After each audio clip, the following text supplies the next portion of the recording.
Hello and welcome to SunnyRedemption Sailing, your biweekly voyage for BSV gaming news. Before we get to the actual gaming news part, how was your Christmas? Oh, it was good. The one day off that I had was nice. Oh, right, yeah. Brutal working in a hospital over the holiday season. Yeah, well, it's usually Um, not that bad. It was supposed to be my holiday off, so I got Christmas Day off at least. And then I just have to work New Year's this year. But okay. yeah, it's been busy. Just a lot of sudden. Everybody got sick at the same time, like right before the holidays. So it Oh kind of gosh. like I was supposed to have a pretty normal, chill work week, and it ended up not being that. But I there's don't light at the end of the tunnel, so getting there. I don't know how I got sick, but it was very mysterious. Fortunately, it was also very short-lived thanks to all the rest and the long weekend that even the fucking pedophile president who watched while his child was thrown into Lake Michigan to die did something nice for me for once by giving me Christmas Eve and then that Friday off. So that was a nice break. And then it was pretty quiet at work today. So yeah, fairly good overall. Good presents, including a map of the world that will have pushpins in it for me and Bobo. Um, oh, accept. There we go. Yep. Play here. Okay. No, can you go away, Steam window? Thank you. The user is in a crossplay session. Yeah. Okay, I get it. I don't know why that matters. We're just Yeah, I think crossplaying. that's just I feel like all the platforms just have adopted that as just like, hey, you have to let players at least opt out of crossplay Yeah, I mean that's definitely or fair. tell them about it. Anyway, so a lot of Christmas movies. Highlights include Klaus, which is my favorite holiday movie of all time now. And wow, I'm back at the campsite. Ah, well, Yeah, isn't this this was just the next nostalgic? one on my list. Because that was the one that I was cleaning by myself when I told you about my trip from Eswatini. Oh, Um, okay. yeah, it's pretty cool. Anyway, the other nice thing is that I think I've finally settled on my travel plans. If I have a job, hopefully I will. Hmm. I've applied to a bunch of state level jobs yesterday, so that's good. Anyway, I am planning on going to Lesotho. It's called the Oh, Kingdom in the Sky. It's the home of the Basutu people. It's a very rugged mountainous country. yeah. And I'll be going in July in the middle of African winter. So this will be the first time in 20 years that I ski at all. Oh, nice. So I'm going to go with Bobo to teach her, and just Bobo this time. Um, I love my little man, but I need time with her. Hmm. Anyway, this way, we can both learn it together, and there will probably be a lot of pizza pieing down the hill by us both, Hmm. rather than risking it. Um, so that'll be really nice. And then, we'll probably rent a cabin with it. Apparently they need like gas heaters separately and if you close the tap entirely, it freezes over because it's that cold.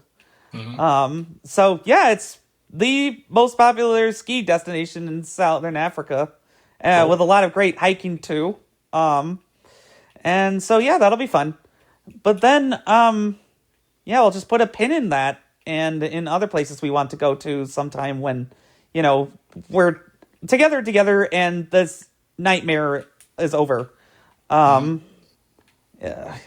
I mean, it feels like it never ends with all of the threats to go to war with Venezuela and stuff. But anyway, Yeah. so other Christmas movies included, um, well, mystery, murder mystery, and murder mystery 2, which we binged in one day because they were just that funny on Netflix.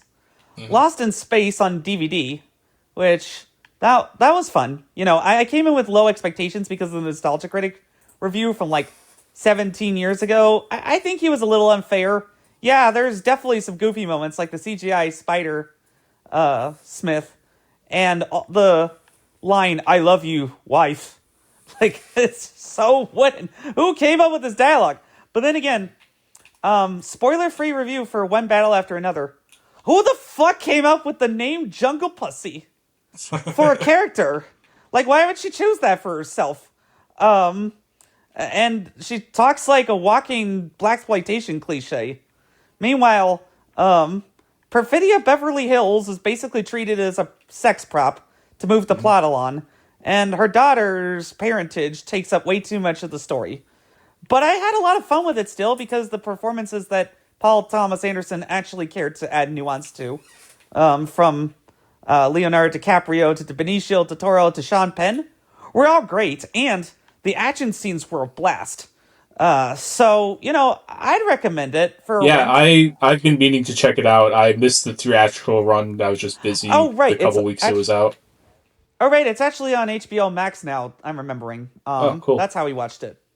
And, speaking of watching things, I haven't been playing a lot of games. I'll get to those in a second.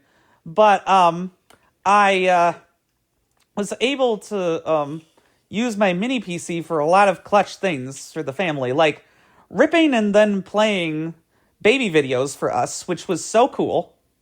I kept putting my dad's lens cap on the camera and banging constantly with hammers. That's probably why my sister is so easily able to sleep, because she had to with me Yeah. constantly banging.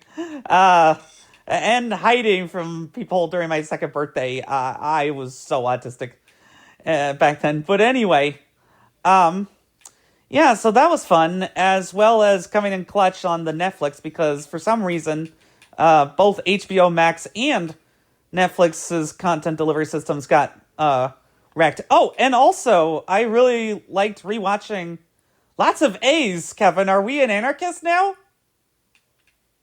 What? On the side of the building. Are Lots you an of. anarchist now? With all the A's. Down with the system, man! Oh, I see. Okay, I see it now. I was like, did I inadvertently write a bunch of A's? I guess I kind of did. Well, it is a very cool motion, but anyway. So, yeah, the another film we watched on HBO Max was Batman Returns, Oh yeah, which is nice. a very weird Christmas movie. I am not showing this to Tato until he's like at least 15, because it is very sexual and very dark compared to. But there's a lot of great themes about feeling like an outcast in society. Even Yeah. if Michael Keaton's wooden acting doesn't really follow through on that, he's still great as Batman, the symbol of justice and order in the chaos. And Michelle Pfeiffer rules, and probably was the awakening for many 90s kids. So, yeah, I mean, like, I could see a lot of parents, though, being horrified by this film, and that's why Tim Burton got kicked off ultimately, and the Joel Schumacher films went in a campier direction. Yeah, I saw it when I was like 4 or 5. I don't know. It didn't. I think a lot of the darker stuff just kind of blew past me. True, yeah. Well, then you're that little. I I think. think the kids who would be like, "What is this? And why do I suddenly like Catwoman a lot?" would be like 8 to 15. Yeah. Just be confused and stuff like that. Anyway, so that was fun. And so I didn't get a lot of time to play games, but I did play some. So the first, I'll break down the games I played with the family, and then I'll break down the games with my sister's husband, who I'll just call husbando, like in Japanese. Because now that I've been to Japan, and I just had some of the mochi that they were working on tonight. Or no, yeah, that they brought from Japan, and I was working on that tonight. It was so tasty. Oh, I can see why Japanese people eat this stuff a lot. If you had a snack this good, why wouldn't you order it a lot? But anyway, so I played Lego Party again, Mhm. with my sister and husbando, and sh- she won her first ever game. I mean, Nice. there's definitely a lot more random stuff at the end, but that's mainly with chance spaces, which are somewhat skill based. Hmm. And she cleverly used the thief space when I helped her, which Cool. is the one of the other methods for grabbing um, gold bricks and stuff. Um, and then Mrs. and I played a lot of WiiPlay on the Wii U, like the old days. Hmm. Unfortunately, the third-party Wii controllers did not perform as well as I expected. I was hoping to get you over here tonight so that you could test that with me, but as seen as you're not, unfortunately, I will have to try that again at some point. Possibly just bite the bullet and buy an official controller if I can. Um, Yeah, they're at least around here. They're not super expensive. Like they don't go for. They're not like inflated compared to what they were when they were like new. no, As long as you're not looking for like new in box. As long as you're good with settling for a used one that might be a little bit worn.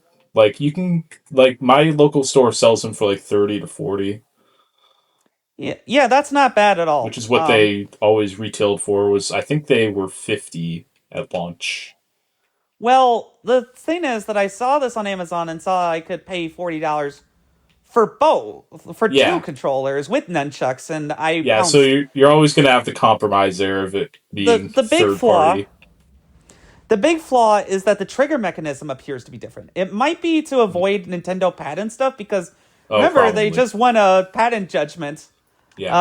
against oh, what was it called? But Big Ben Interactive, and but now Nacon, right? like yeah, yeah. So basically what the problem is that the triggers don't fully depress when you just have your fingers resting naturally on the trigger. So Hmm. what I had to do to get kind of okay shooting in tanks, which I've played a lot, so I know how it's supposed to feel.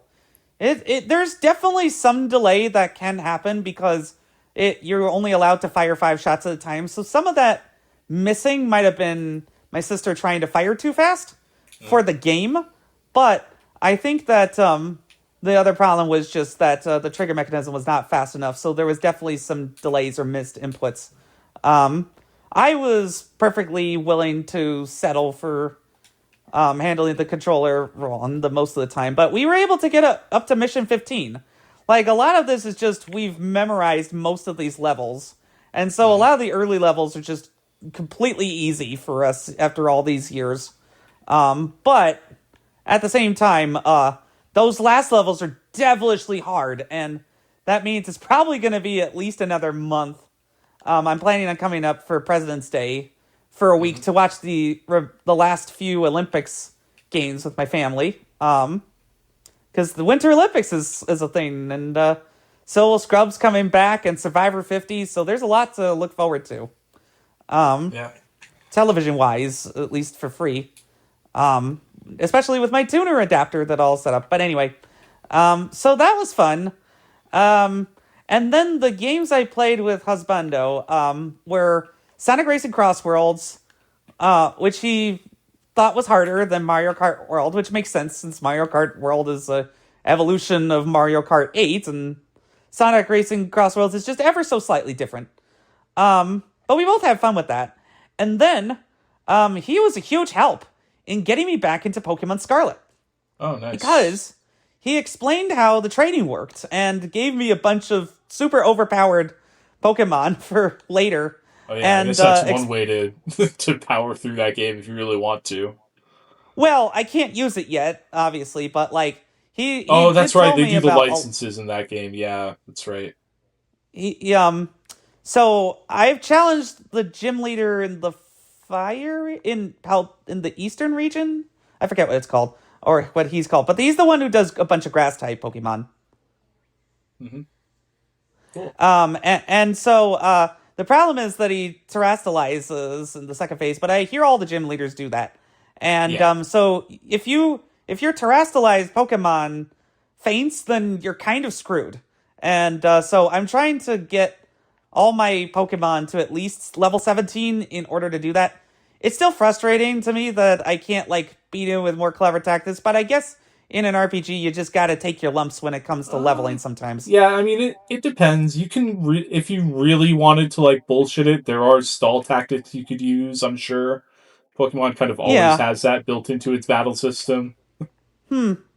Well, I mean, that could be It just fun to it tackle in depends the later how game with. much time you really want to spend on it. It's probably like the time you would spend setting up stall tactics would probably be better served just training your Pokemon in Yeah, most cases. exactly. So I'm just going around the world with most of these battles being easy and just really carefully examining types and stuff like Mhm. that. And making sure I have a good variety of Pokemon.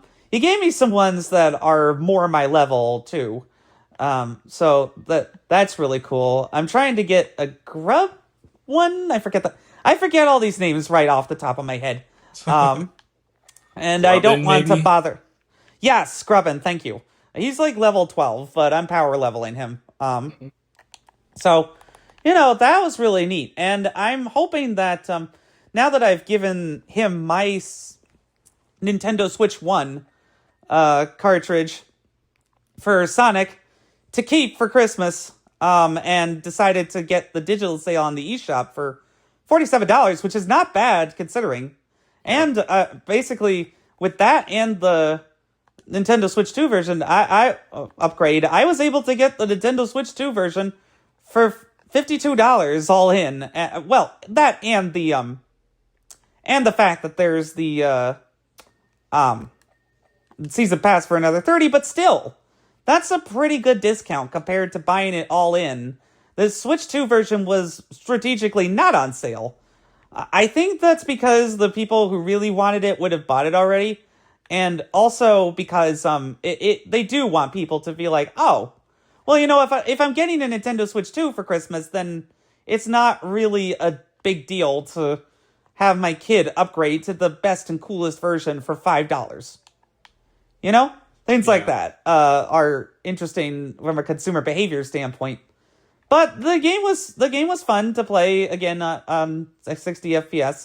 I didn't get to play terribly much online with him because actually no, I don't think I got to at all. I think it was just that I was able to do split screen online with Mario Kart World and not Sonic Racing. I don't know why this is. It seems like it would be a no-brainer, but nope. I guess you're just stuck offline if you're offline. Yeah, Um, that's weird. yeah, and I'm also thinking about potentially grabbing the PC version of Golf with Your Friends on Steam because my family expressed that they missed that when I sold the Series S. I was like, you could have told me that a little bit earlier before I did that, because I needed the cash, but to afford games and stuff like that. I am planning on going back to GameFly to get new games that way if they'll let me. And I'm like, hey, I'm really sorry. I don't know what happened, but I think that my post office stole these games. Um, Please let me back in. Mm-hmm. Either that or just waiting for sales on Steam because Steam is ridiculous like that in the best way possible. And I have backlogs. I'll be fine. And Game Pass until May 19th. I'll be fine because, Mm-hmm. well, I don't have to support Microsoft's underhanded scummy tactics, but we'll get to that. In any event, what is it? Oh, well, first of all, what have you been playing, if much? A few things in my little spare time. So this morning, actually, before I got called into work, I finished Dispatch finally. Um, Oh, spoiler-free thoughts? yeah. It ends really well. I liked the ending I got. So and afterwards, I just kind of looked at what else could have happened. I was like, okay, well, I like where things ended up with my playthrough. It made sense for the choices I made. Hmm. So yeah, it ends pretty strong. Maybe like I don't know. I think the strongest part of the game is probably like the middle episodes, like the last two, which is what I played this morning. Were still really good and lots of great moments, but I think I definitely prefer. I think the strongest stretch is probably like episodes 4 through 6, just in Well, terms that, of I have not gotten to getting, that yet, so I'm yeah, excited. in terms of just the ensemble cast working really well together and everything that happens. And then 7 and 8 sort of like I kind of knew where they were going and like wasn't necessarily surprised, but I also wasn't like I don't know. It's kind of like, all right, well, I see. It's fun to It's predict. it's the same thing with every choice based game where you kind of have to see your choices narrow. Like all these choices Yeah. I made are just going to funnel into 3 or 4 different endings, and that's fine. Like I get it. I don't have a problem with that. But like once I sort of saw exactly where it was heading, I was like, all right, well, there's one of these outcomes I want to happen more than the rest, and pretty much I based all my choices around like, well, I want to funnel myself towards this likely outcome. But yeah, it definitely stuck the landing for the most part, I would say, How outside of does the the little few things that I won't say because of Okay. spoilers. Yeah, definitely. I'll once I beat the game, I will definitely get into the spoiler discussion. But the the thing I'm wondering is how does the dispatch gameplay evolve by the end? Quite a bit. The last few episodes introduce more things like, oh, you can't, like, certain, like, it introduces more of, like, you can't have certain stats be too high in certain areas. Like, Oh, wrinkles like that, which make it huh. more like, okay, I have to be careful about which heroes I choose for this. And Oh, it also, like, gets more like, okay, we're gonna throw 3 or 4 of these at you at once, and you really have to start prioritizing and really thinking about it. Because a lot of times, I think in the first couple episodes, they mostly just throw maybe 2 or 3 at once, and you just figure it out. And then you hmm. have curveballs with like which characters are available when, which synergies you have, all that stuff. So there's a Okay. lot to it. Like it ultimately doesn't matter that much. But Like it's fun and One interesting. thing one thing That's I did find good. out is that it actually does affect the ending. There's some invisible stats behind the scenes that can potentially affect your Oh, ending, and I was very thankful that it didn't affect mine because it sounded like that's the thing a lot of people are kind of annoyed about. I see. Is like, Well, oh, I made all the right choices in the story part to get this ending, but because of lots of numbers working behind the scenes, it just it it just made the screwed you over. story not make sense in their heads because it's like, Right. well, I made all the choices. It just I things during the dispatch, certain characters have invisible checks that apparently or like invisible stats that are affecting, hey, if you don't get enough of this invisible stat, your ending will change. So things like Yeah, that that, kind of which thing, you know how that frustrates me, but I'll yeah, roll with it this time and see how yeah, I feel I once it actually happens. I think the people who are upset about it are more of an edge case to me. Like I definitely see how it could happen, but the way that I read up on it, I'm like, oh, you'd have to really play the game in an abnormal manner to actually have this happen. Okay, well, that makes me feel a little bit less nervous, Like but you I'm would here for the have ride. to.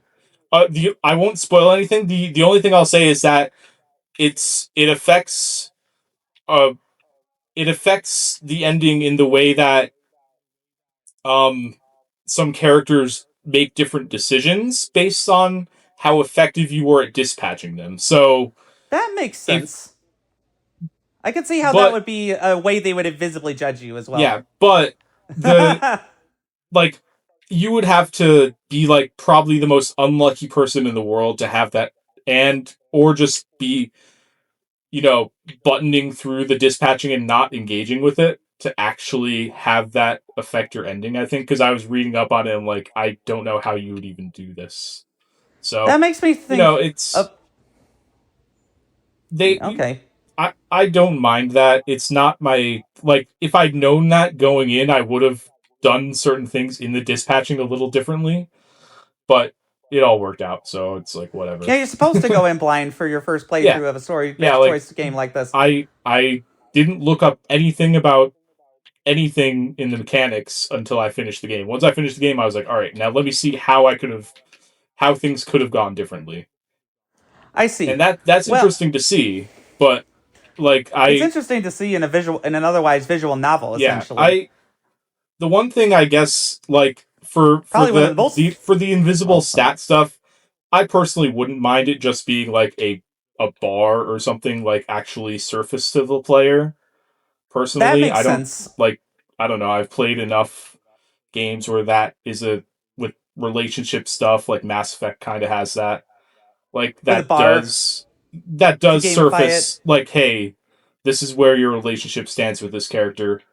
I'd be fine with that, and there isn't really anything like that.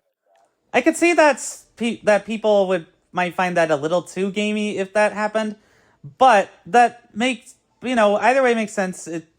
This is a real elevation in popularity and artistic quality, I think, for the visual novel as a genre. This game, so I'm excited to see where this goes, and hope that they take my suggestion from my last corrupted stream about creating an infinite dispatch side mode. Yeah, Like I'm maybe if they ever port it to mobile phones, that'd be pretty cool. Um, I think if they just get like the voice actors in the booth again, like maybe that would be prohibitively expensive to do, but I think if they just like get them in the booth, have them record some more unique dialogue or stuff for the different synergies and stuff, or maybe yeah, even just work with what they have, and right. do something like that, I think that would make a ton of sense. Because the Yeah, dispatching part is fun enough on its own. I think you could. I think I said before, like if they add just like one more layer to it, like a metagame, like if you're divorcing it from the story, I guess people would probably want something else, some other reason to go in, like right. permanent Yeah, progression or something. Like totally. I would, I would definitely love to see that. Or even, hey, Anyway, I think they'll be doing a sequel, so they definitely and left a it lot. They left enough things without spoiling anything. There's enough things unanswered that or like a barely touched sequel is on. Yeah, possible. I think they have a lot to work with if they, I mean, assuming that's what they do in 3 or 4 I think they years, will whenever. eventually, but right now they're working on the Nintendo Switch 1 and 2 port, which I have been like, Billy, you gotta get it, dude.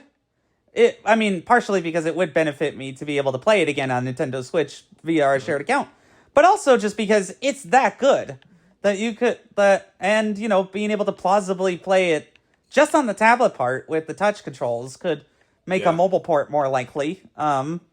It's already a popular touch thing, a popular platform with touch. It's also interesting to me how visual novels in general are trying to add more gameplay complexity, because I think I told you last time when it was corrupted, fuck me, I guess, mm-hmm. about being a dick. Yeah, you Yeah, mentioned it. okay. Don't again, people, don't judge me. I like the stories. That's what I'll say about that. Mm-hmm. Dr. Pinkcake has good writing.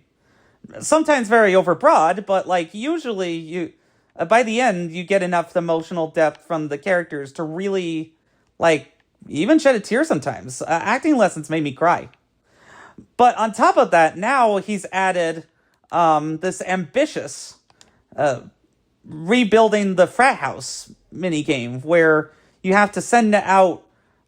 It's basically like the Assassin's mini game from Assassin's Creed Oh 2 yeah. and Brotherhood, where you had to send out assassins on missions Mm-hmm. in order either around the house or jobs earning money in order to repair certain things. I'm wondering how much that'll actually affect the ending, and that made me think of your mentioning of the dispatch invisible stats made me think about that with a little bit of nerves, because sometimes the gameplay is a little clunky. Though the last time I tried to tackle it, I was using a USB mouse that appears to have an issue with accidentally double clicking if I press it too hard, because it's nearly 20 years old at this point. That's probably bound to happen. And that I was having problems with the Bluetooth receiver. But I managed to fix the drivers for all of that, and my PC has been performing fine since the crashes. So hopefully this one sticks with me because it's been a real powerhouse of entertainment. And I could see people starting to get mini PCs for like $100 or $200 if all they want to do is just stream entertainment. Because a lot of PC apps, including Cyberlink Power DVD 2024, have TV modes, and then maybe get an infrared receiver for when you want to use a remote, and boom, you're golden. With a lot more processing power than any smart TV app and a lot more flexibility with what media you use than any streaming device. But anyway, on to gaming news now. In memoriam vincezampella. Yeah, that was surprising. This guy got me into first-person shooters with Call of Duty 2. And for that, I will always remember him. And then he made me excited again about first-person shooters with Titanfall. Made me want to get an Xboxone just for Titanfall. Because the man was a genius. He reinvented the genre. He had the courage to walk away from millions of dollars to say screw you to Activision and find funding for his dream. And he was very much in the weeds on let me see, what was he working on? Oh, Battlefield 6. Yeah, I mean, they just shipped that. Like, that's what's so crazy is, like, he just turned the Battlefield franchise around or helped very much with that. I mean, from what I played, the gameplay was amazing, and he really nailed that Battlefield feeling, and now it's hard to hold back tears, actually, because nobody should die that young. Yeah. Like, seriously, he had a lot of life ahead of him, and a lot of games, I'm sure, were trapped in his head that now will never see the light of day. But you know what? His career was amazing, and he will go down as a titan of the gaming industry. Going out on top before, corruption or like, sex scandals or whatever got to him. And, it doesn't seem like he had big workplace harassment things either, so... sometimes you die a hero, and that's what happened. And then sometimes, like Sony, you live long enough to become the villain, but we'll get to them. Well,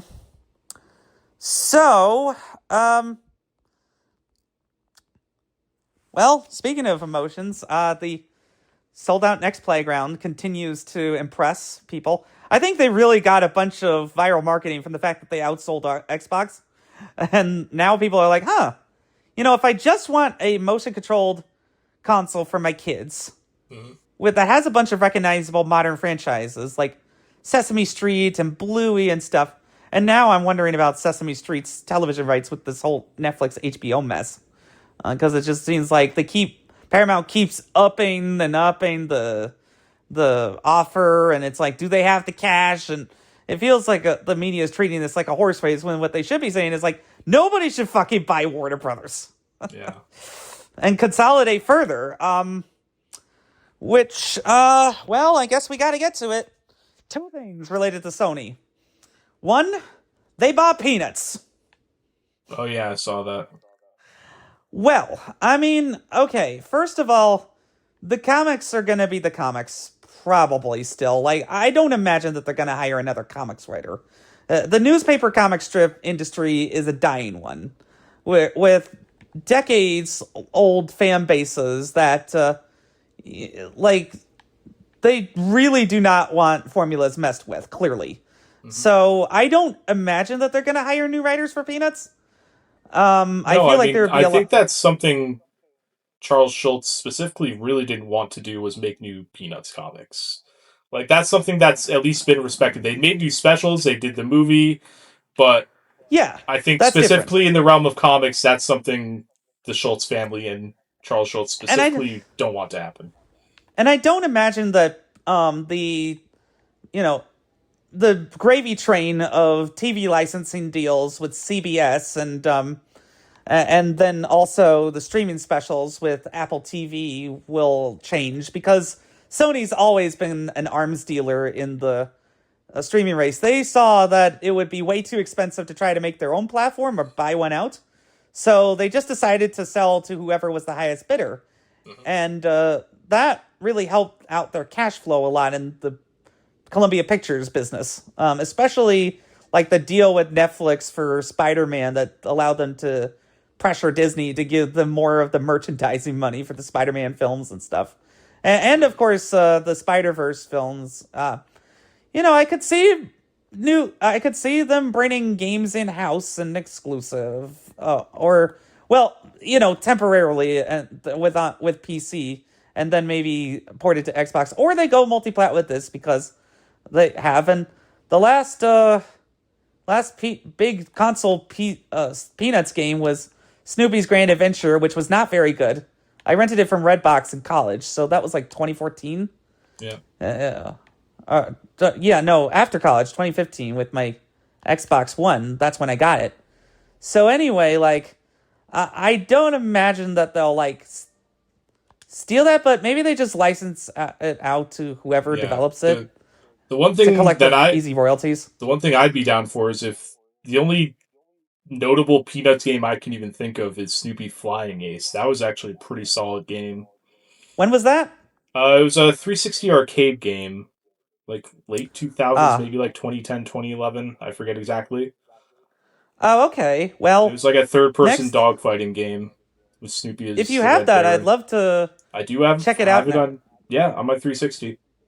Maybe now that I'm coming up for President's Day weekend, I could come up that time, Yeah, as or long as you I'm could not come down working. that time. Yeah, I'll have to figure Um, out the timing yeah, I mean that makes sense. because I probably won't have my Um, work scheduled till pretty close to then. yeah, totally, no rush at all. Um, but yeah, that's just the thought I had. Yeah. Anyway, because that would be really neat. So, um, the thing is that consolidation in general is evil, um, because it limits the market both on supply and well, yeah, it limits the suppliers of content. That's what a monopoly is. A monopsony would be if there was only one buyer, but that in pop culture that's very difficult to do because people love to buy tickets for movies and games and stuff by the millions. And you know, I was actually kind of getting into Beyond Two Souls on Steam and Days Gone and stuff, and was like, oh, that I'm not buying any of their games anymore through them directly. That was my thought process at the time. But I was fine with the games I was playing. Like, I was like, well, it's nice to see what I missed out on at 1080p 60 FPS low with everything and on a PC that costs less than a PlayStation right now. Um, but the problem is that they just recently filed a patent. Have you read anything about this? The AI censorship thing. Yeah, well, Yep. this isn't entirely out of step with Sony's prior goals because um because they have had a system when streaming to Twitch from the PS4 at least for certain games to block certain scenes as spoilers automatically. Yeah. So it's not like they haven't experimented with this tech of, for lack of a better term, censoring games. But I think the way they'll sell it is and it's important to note that patent does not mean that it'll be turned into a product. Microsoft, if you recall, had a patent for Kinect for Xbox One where where if you had a group of friends over and they were all looking at the camera would be like, up, you gotta each pay a rental fee to watch the movie. Yeah. Or Yeah. that projection mapping technology that was supposed to happen with like grenades rolling out on the screen from the screen that never happened Yeah. in combination with the AR glasses. I think any of these patents can be looked at and be very concerning, but companies do patent things all the time that don't really come to fruition in any real way. So, like, if this actually happens, I'll be concerned. for now, I'm just kind of like, yeah, that's dumb, and I'm not looking forward to that future if that does happen. Yeah, well, the way they'll sell it is as a parental control feature. Yeah, if it's like Um, an optional parental control thing, that's kind of different to me. I It's like, the thing hey, is that if parents want to just put that, like absolve themselves of any responsibility for curating what their kids watch and just let them roam free, I guess it's like, whatever. If they want to like hmm, censor things that way, but I think the key thing there is it being an optional thing. yeah, I imagine it would be, but it's still unsettling to have on-device censorship, plausibly offline, because I imagine you wouldn't want a parental control feature. That's just entirely defeated by being offline. I don't know how Nintendo Switch parental controls work because the little amount of time that I had with Tato playing Nintendo Switch 2, I was usually there with him, Mm-hmm. or his mom would yell at from across the room that dinner was ready, or stuff like that. Like she and I are very on top of these things, so we Yeah. didn't really need parental controls. But I could see how someone might want that. The main thing is the on device part is it's scanning for everything, and if they can do that, then they can probably try and block any ability to mod your console in the future. Yeah. Because while they are making a sop towards openness by putting their games on PC, they're tightening control of the main bread and butter platform that's still selling millions of units. So I imagine that they, as PS6s get more powerful, they wouldn't want somebody to say, unlock PS3 commercial emulation and PS4 commercial emulation and, just go to town that way. People should be able to modify their devices, though, without breaking any warranties or anything like that. Okay, maybe the warranty if you're, opening up everything, but the PS5 lets you open it up to some degree in order to screw in an M.2 SSD, which, believe you me, I've done that on PC. It is not easy, especially with incredibly stripped screws, like what happened with the mini PC. I still haven't gotten the extra 2 terabytes working, but I'm not going to bother with that until I get home. In any event. Oh, what happened? Did you get disconnected? No, I'm still in. Did it disconnect? It says connection timed out. So I think we were having connection issues the first time we tried to play this. Then the last time we played this, it went smooth. Let me try to re-invite you, I guess. Ouch. Hopefully well, that's not great. Let me see. I know that Sea of Thieves would not perform great either. But yeah, the problem with all this is that, it's eroding consumer rights in general. And, those who would trade convenience for safety, or safety, would trade freedom for safety and convenience, deserve neither, was the maxim offered by Benjamin Franklin. Yes, continue, please. But, I do get it. It's just frustrating because it seems like AI is being rammed down everyone's throats, whether they like it or not. Having thought about it more, I believe that people have a plausible argument. I'm not saying they're entirely correct. That the removal of placeholder textures, what in clairobscur Expedition 33, was mainly driven by the backlash. That, I don't know why you don't do one last check if you've already admitted to using it. If you used AI 3 years ago, if you just forgot about that stuff and only are realizing the backlash after, I get it, but it's stupid. I don't think that Samfall Interactive is malicious still, but I still refuse to play any more of that game.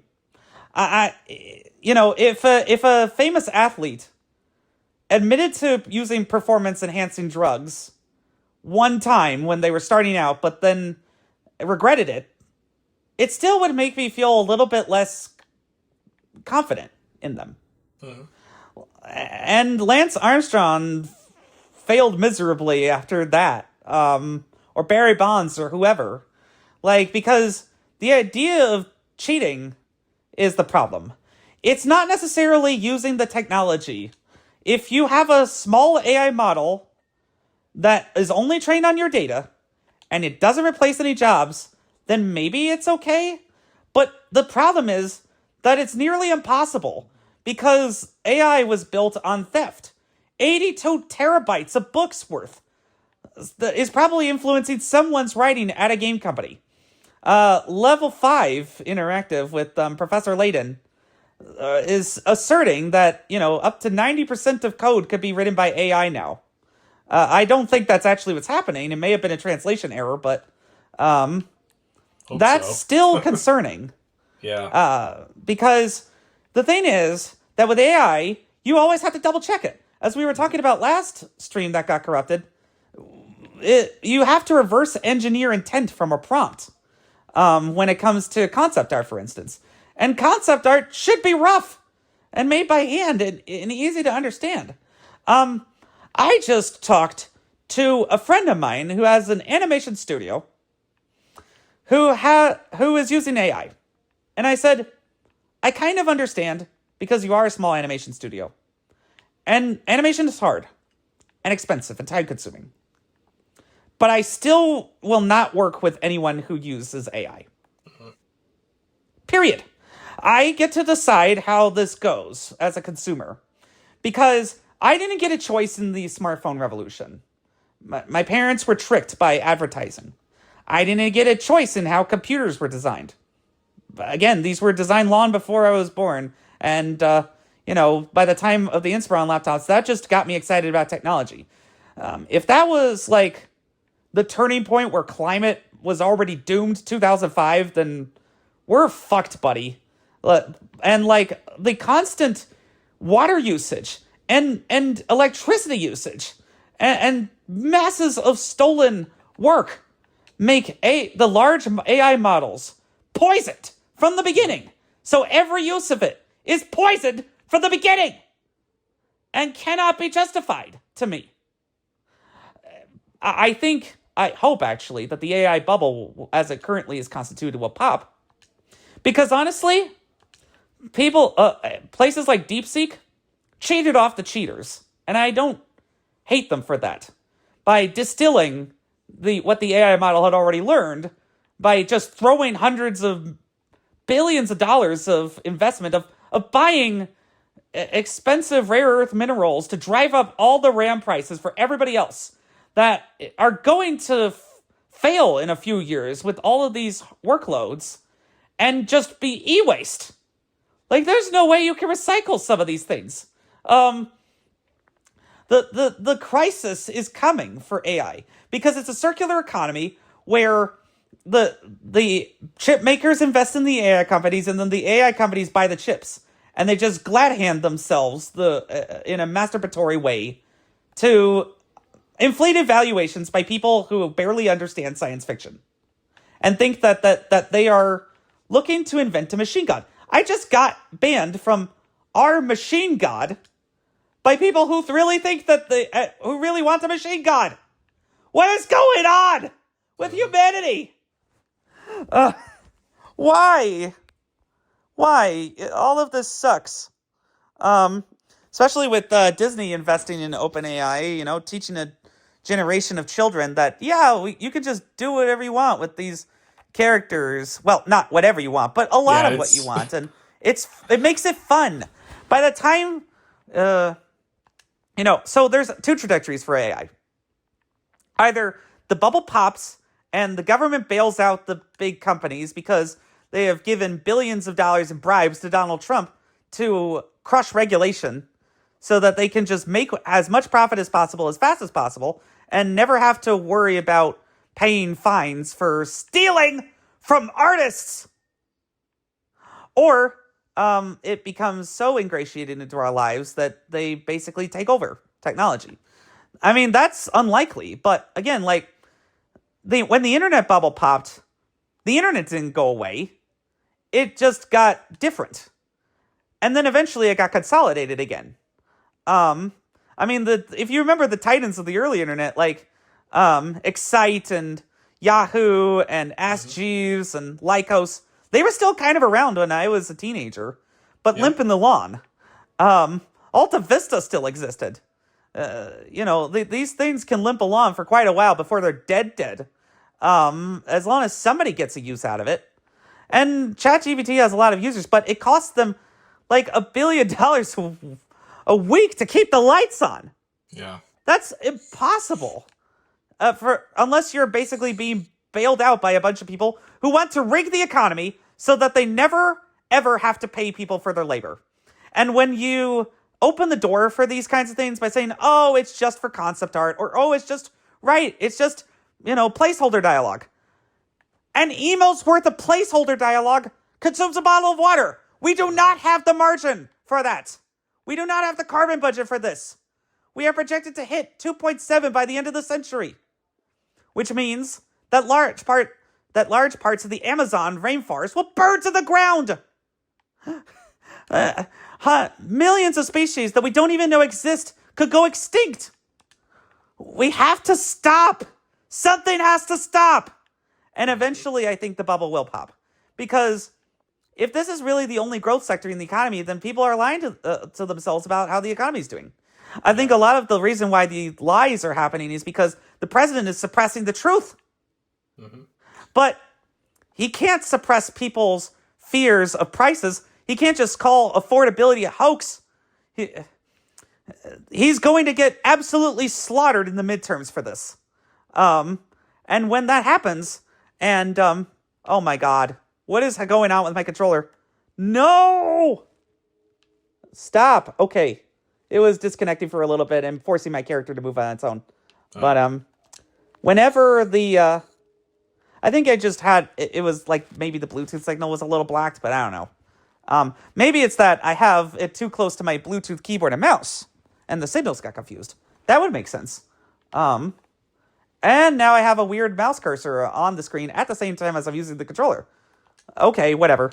But yeah, like, eventually something has to give. You cannot have infinite growth. That is not how economics works. And so, people will lose their jobs if they invest too heavily in this stuff and it goes under. Because it's still early days, if it happens in like 2026, then I think the game industry will move on and be fine with like using smaller AI models that are not ethically questionable and are more sustainable and stuff like that. But a lot of these studios will probably just keep doing the same practices that they have been with or without AI. Like how Larian just came under fire for another thing, which is the unpaid writing tests. Did you read about that? No. So, Bruno, this comes from thegamer.com. Mm-hmm. So, several writers in the gaming industry are speaking out about Larian's apparent hiring practices.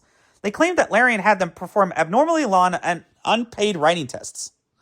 One writer says that a task took them hours to complete. Another says that they were left waiting for months to hear back about whether or not they were successful. Bruno Diaz, a video game writer known for Fallen London, is among those speaking out. Do you know what that game is? Because I don't. Fallen London? They're not talking about Fallout London, right? No, Fallen London. I don't know that one. I blinked and thought they meant Hellgate London at first, which would have been cool, but let me see. Fallen London.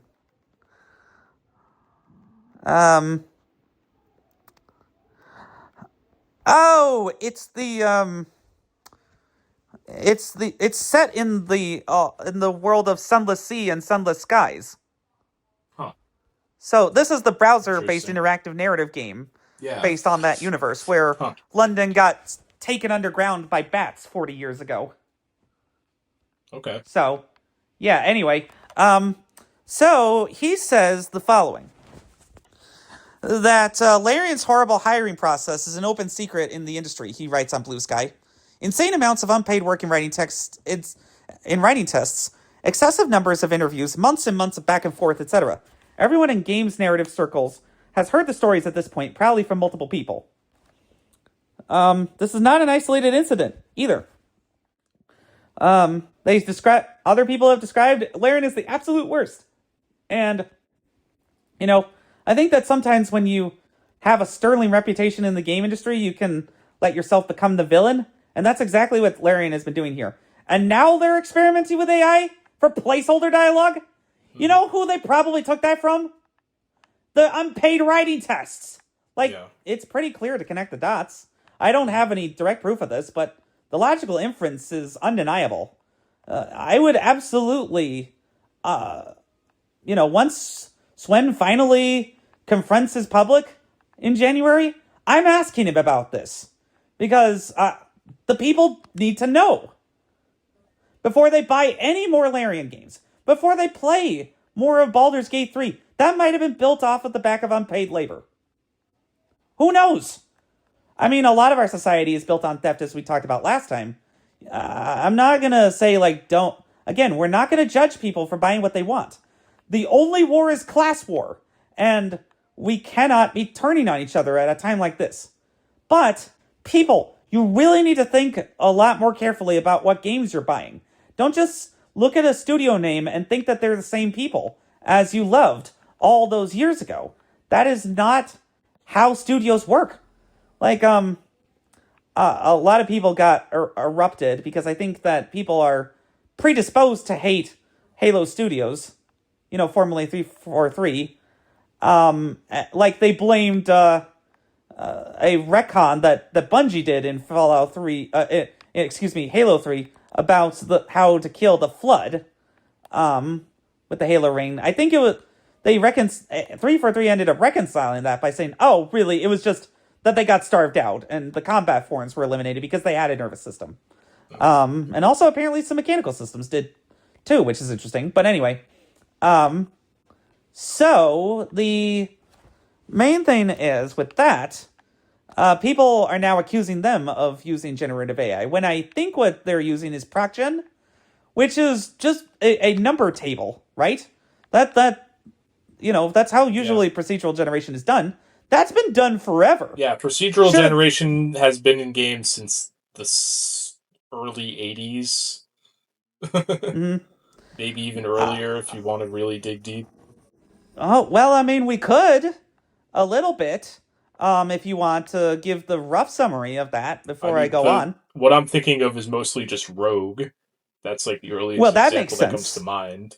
That was the founder of eventually the rogue-like and rogue-lite genre. I believe Elite as well. Oh, right. Is that the series that gave rise to Elite Dangerous? Yeah. And yeah. No Man's Sky was definitely inspired by it in terms of just... Oh, definitely. Hey, we're going to make a universe bigger than any person could realistically explore in one lifetime. Right. I don't think that most people criticized the technology then, because they understood what ProcGen was. It's just more that, there's not a lot to do once you actually get to the planets. And now there's, a shit ton to do. And that's the thing is, it's fleshed out by people making it more interesting. That's, what any sort of procedural or, randomly generated world has to do, is it has to have guardrails in a way of, hey, this needs to exist in this framework to be an interesting playing game still. It can't just I think that a bunch of stuff barfed out at random with no I think thought that Hello care. Games bit off a little bit more than they could chew at first. I don't think they were actively trying to lie to people. I think they had the intention to do everything, but I think that they got a little bit ahead of themselves. And now what's happening is Halo is catching strays because people are predisposed to hate Halo right now. I mean, I can't entirely blame people with how Halo has been handled lately, but, the old Unreal Engine 5 graphics brouhaha, for instance. Yeah, it would be nice if the graphics stuck closer to the original style, but this is a reinterpretation, and they have that right to make that choice. But the ProcGen stuff, they could be using AI for it. I mean, LLMs, all they really do is just know a bunch of parameters and connect them together. So that would make procedural generation a lot more fleshed out and easier. Just as we discussed how, the Alien and Alien Isolation had 36 decision trees and a lot of sensors, but those all had to be programmed by hand, and there could be as many as thousands with LLMs. So that would make enemies more reactive, as Hideo Kojima broached the thought of. Yeah. Um, but at the same time, like, somebody still has to curate that. You still have to double check your work with AI, and that may not save time or energy or cost, um, as much as people want it to. At least at first, until the technology gets better, perhaps a little less ethically dubious. Um, I mean, again, it's hard when the foundational models are based on that. Well, they weren't at first. They were based on the Enron texts, the Enron emails, excuse me, and other public domain works, and were slowly built on by researchers who actually cared. Before the companies just decided to say, fuck it, we'll just pay the fines later in Mm. lawsuits. We'll move fast and break things. I fucking hate that. Yeah. But yeah, like if it's being used for writing it all, I refuse.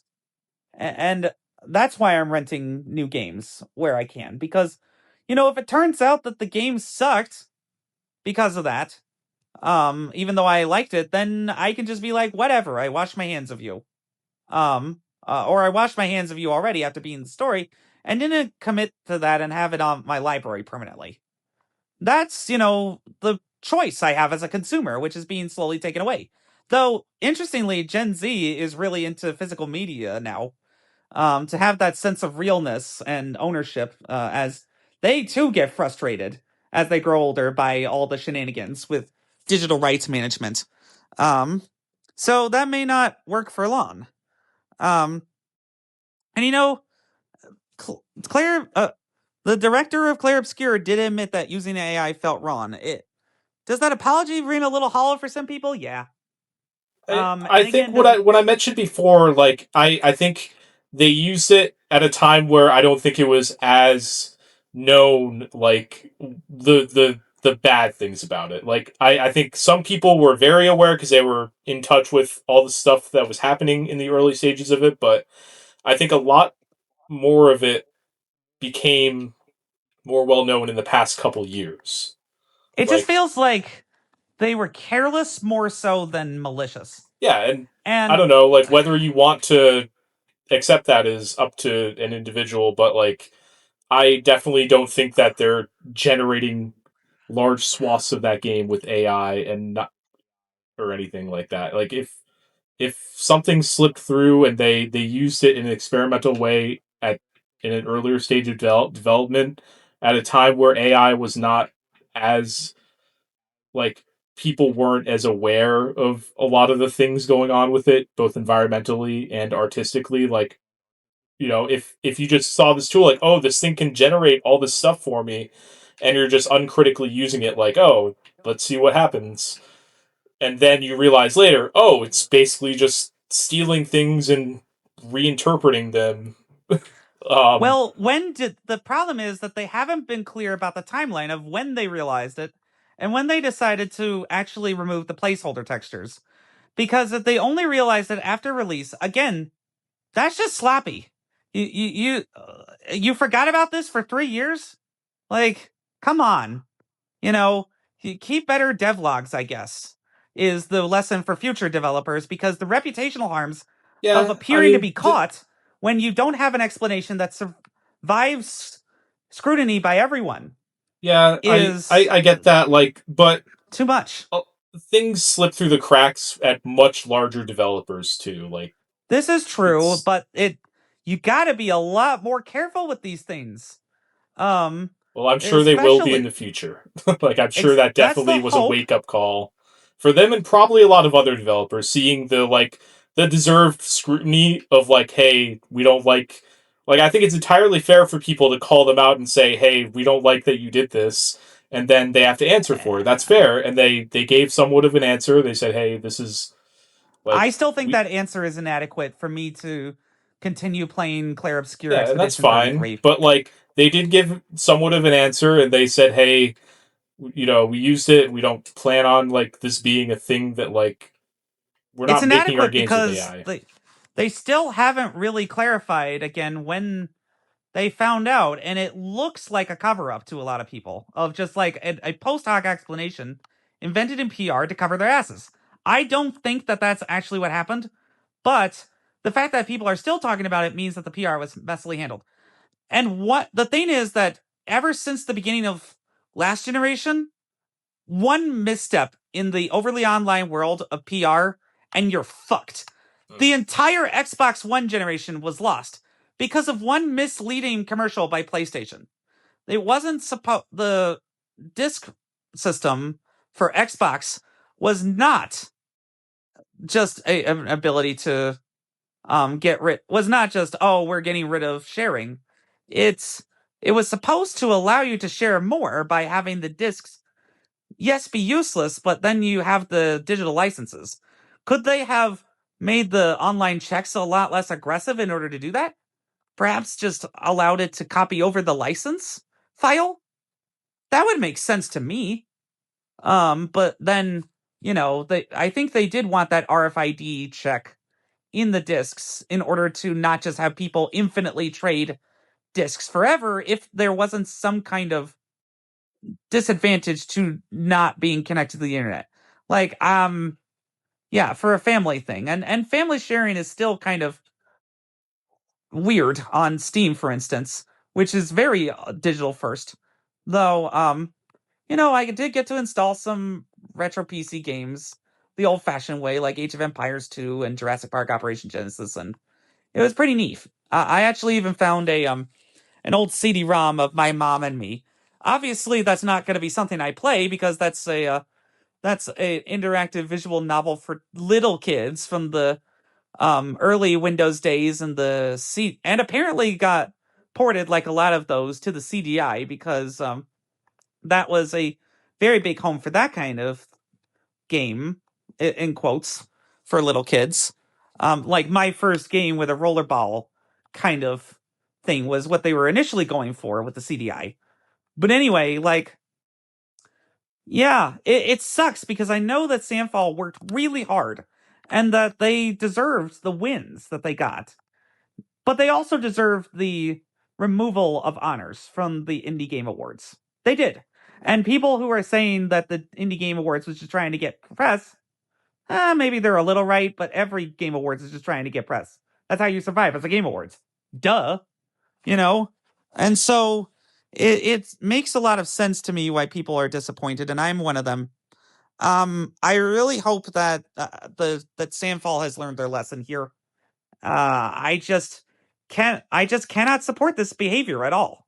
And if that means never buying new games again, then so be it. I have a little over 2,000 games in my Xbox backlog. I have probably a few hundred on my Switch, and another few hundred on Steam, plus my old PC games, plus abandonware that I can find for free. Um, plus emulating half a dozen systems on Legacy Box. There are more ways to play games than ever before. This has been a hard thing for new games, which does grow the industry, and that does make me concerned. But old games are right there, and a lot of people just play old games because, well, many of those are hundreds of hours time sinks, and they never get around to it. I have so many games on the original Xbox One that I played once and never played again because, I don't know, I didn't get it at first. That maybe if I tried it, it would be good. And so, for both my financial reasons, because I don't know if I have income on Saturday when I'm supposed to be paid by the government of the United States of America for my hard work. I don't know if I'm going to get paid. So I had to take out some things in order to be able to know that I could pay rent. Um, and sell some things to help pad my savings. Like, this is not how this should happen to federal employees. This is not how this should have happened to my friends.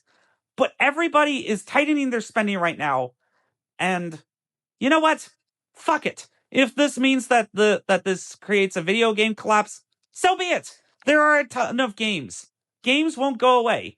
This isn't like the Atari where where people are skeptical of video games and just play computer games until Nintendo comes along. Or maybe it kind of is. Maybe video game consoles, as we know them, deserve to die for their sins. Or maybe not. Or maybe, people just stop buying new consoles and buy old ones that still work perfectly fine, that can be modded to work perfectly fine, that can be, that can have modern HD mods, mod systems made for them, like the Analog 64 now is a thing. And I imagine that once it gets cheap enough and Billy's N64 dies, I could see myself getting that for him in order to play his N64 games in HD. Maybe as like a housewarming present for if it's not too expensive. Because they are looking for a house still and a dog. A Cheagle apparently. But anyway, people are playing so many games that Steam went down for Christmas Eve. I didn't know this because I wasn't really playing them, but I was like, wow, okay. I'm glad I didn't try to download anything from Steam that day. In fact, I was uninstalling Sony games at a rapid pace. But yeah, now that there's this consolidation, such as EA EA shareholders finally approving the Saudi takeover, and Warner Brothers Games potentially being under the control of the Saudis as well through Paramount, if Ellison has his way. I mean, we didn't really discuss that possibility because it didn't seem realistic. But and that Netflix would likely just leave the profit centers alone. But it kind of stinks. Like, what will they do with EA if they merge everything together into one super company overseen by Oracle that like steals all your data without asking because the government doesn't care anymore? Then we live in fucking cyberpunk. Yeah. Right? Like, I'm not crazy here, right? Yeah. This is dystopian as fuck. And, well, I'll play EA Play games for free, like Battlefield 6 when they come. But once Game Pass expires on May 19th, because, well, I don't think I got to tell you the reason why, because I think I decided that after the last stream. But I'll get to that. Then I don't need to play EA games again.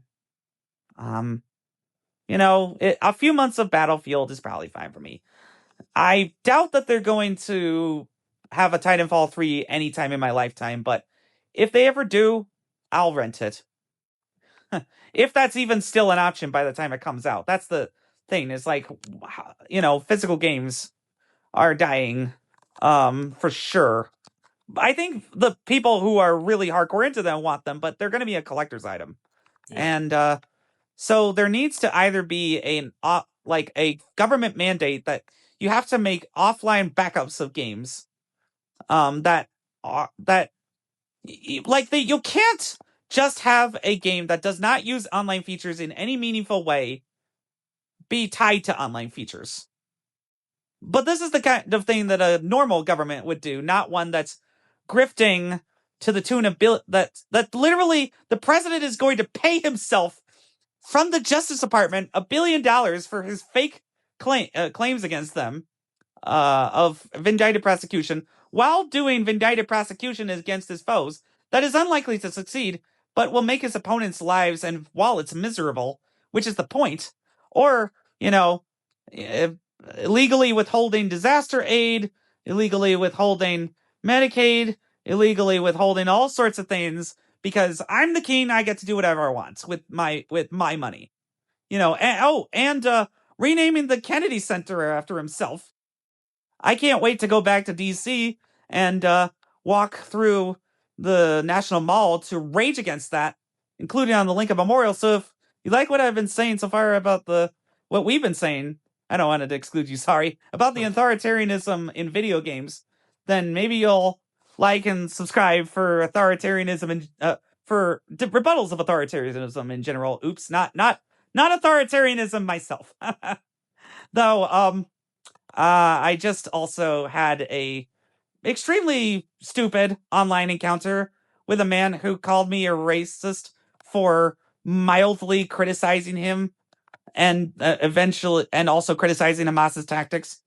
Like, I've exposed his buffoonery, uh, and lack of sourcing and lack of historical understanding and twisting of revolutionary texts against me. And he called me like, a supremacist.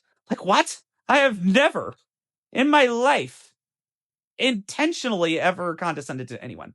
I could do that occasionally by accident, but you know, if I ever make a hot take that is really stupid, I know you'll be able to call me out on it on air. So, um, that helps. But also, I do all of the other work, like the thumbnailing and chaptering and writing and research myself. I'm bound to make mistakes, and I'm learning that way, and not having a big ego about it as much as I get more into this. But like the thing that really bugs me, because I still rely on this console and can't get rid of it, is Xbox experimenting with AI. And we didn't really get to talk too much for a bit about Halo, because that's not a big thing. But I could easily see them actually trying to force AI down Halo Studios' throats and Forza, now that they've basically slashed Turn 10 into a glorified tech support engine studio, and are now trying to use Unreal Engine 5 components to help improve Creation Engine, which is a good thing, but like that probably includes AI. So, the Microsoft is a big AI pusher because they've been throwing billions of dollars at the wall and lighting them on fire in the hopes of getting some sort of profit, while people are generally rejecting Copilot features on Windows. There is still growth opportunity in gaming. Again, a console that like allows your kids to create games for themselves, if there's that Muse model developed by then, could be a selling point for parents who don't know any better. Um, the a responsive AI assistant in an actual Cortana voice could be what they dreamed of when they initially created Cortana for Windows 10. Just with a lot more reactivity. Because now voice models are getting a lot better. I just saw a terrifying AI deepfake of John F. Kennedy yelling at President Trump on Instagram about that. Well, now we're caught up to the same place. Oh, And cool. we can do a side job or the billboard. I'm probably Or gonna wait, call it a what's this night. It's one? just about 11. Okay, yeah. Okay, yeah. Well, let's wrap with our chats then. But like apparently a Redditor got a really strange AI response from support, so they're already doing that. From what it was about a gift card that had already been redeemed, and the system showed that it may be linked to an email that looks like this, and they did not know that at all. And it was just like, wow, this is completely wrong. It And like, how about to try and and analyze consumer behavior so they can sell in-game purchases to you more easily, or have different ads on the dashboard that people hate, but they're going to do it anyway because it makes enough money to help supplement. Like, apparently, Activision made 78% of its revenue from in-game purchases.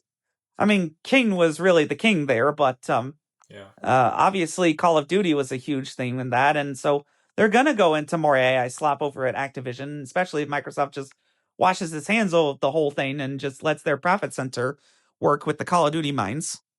And well, otherwise, I think it was, other than all the controversies, I think it was a pretty good year for gaming, especially on Switch 2, which had the chance to fumble everything but really didn't. And I'm glad that our stream, well, maybe not glad, but I'm okay with the fact that our last stream failed, because it showed that people still appreciate human effort. It's one of the more viewed ones of late, because people want somebody who says, enough of the bullshit around this.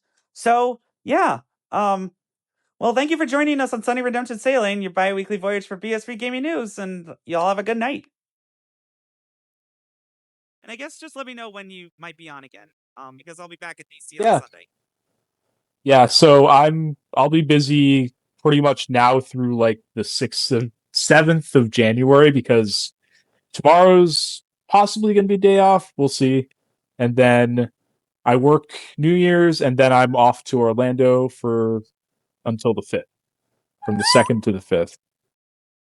And then I come back and work 2 more days. So the 7th is probably the next time we'll be able to play anything realistically. Oh, hey, quick achievement. You can pet all cats for 20 gamer score.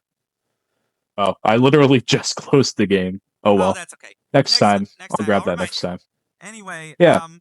so yeah, I guess it's concerning, but hopefully developer direct in January gives us more good news. That I don't know when the timing of that is exactly, but it's usually in mid-January. So Yeah, that will the probably be past couple around our ones, last so live stream. So that'll be when I try to react live to it as well.